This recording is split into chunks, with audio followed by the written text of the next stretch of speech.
chica de la lluvia saltaba y jugaba con la lluvia. Reía carcajada con ver cada gota caer, mientras todos se quejaban por el día lluvioso. La chica de la lluvia. Ella le daba gracias a Dios por aquel día. Era diferente, especial. Había algo en ella que le daba sentido al día. Todo corría y usaban paraguas.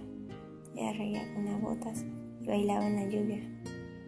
Saltaba charcos. Chica de la lluvia, no le importaba su cabello, los demás, todo eran pequeños detalles. Ella solo disfrutaba la lluvia. Su sonrisa era perfecta. Reía con la gota y saltaba a ver gotas caer. La chica de la lluvia tenía una hermosa sonrisa que todo en su sano juicio se volvería